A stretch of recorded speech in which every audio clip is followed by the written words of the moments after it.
Recapping our breaking news of just a few minutes ago, Iran's foreign minister has announced the Strait of Hormuz is open. That Iran has its own blockade there in place for several weeks since the start of that war. But because the Israel-Lebanon conflict is now in a ceasefire, Iran has said they will reopen the strait. That had been one of their conditions made public 10 days or so ago in order to do just that. Now, there's a lot of open questions still.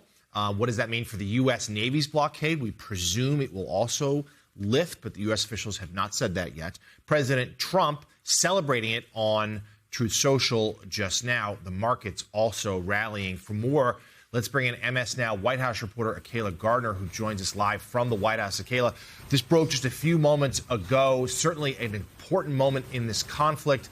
Have we been able to piece together anything else as to exactly what happened and what this means? I mean, it's a huge development. This has been Iran's key source of leverage in this conflict. And as you mentioned, it also could mean that the U.S. Navy blockade would end. And certainly the tone of President Trump's Truth Social suggested that it possibly is going to end. But it also comes at a time as President Trump has been signaling that negotiations are going in a positive direction. He has said yesterday that he doesn't believe that this ceasefire needs to be extended. He also said that Iran has agreed to actually hand over that underground uranium, and he actually referred to it as nuclear dust. But that has also been a key ask of the U.S. They have been incredibly skeptical about the levels of enrichment that Iran has been doing, and they have felt uncomfortable with the fact that the uranium is underground and they're not able to easily monitor it by satellite. So this comes at a time, frankly, when it seems that this war could be coming to an end. But we just have to see exactly how this all plays out. The mechanics of potentially unwinding this blockade could be incredibly complicated, but that's just something that we're going to have to watch in the hours to come today.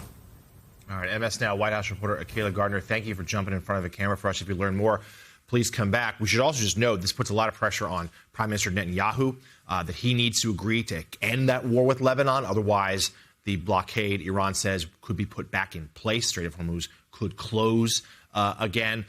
Markets opening in just 6 minutes' time, surging on this news, oil prices falling. And if indeed, and President Trump said yesterday that there was some sort of agreement with Iran's uranium dust, as he put it, we don't know that's true necessarily. Officials haven't confirmed.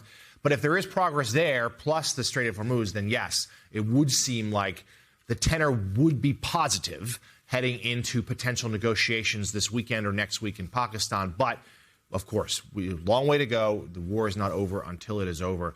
But this would be an important step towards that. Iran, this is indeed, as Akayla said, their biggest leverage point, having the Strait of Hormuz closed, and it is open, at least for now. We, of course, will stay on this.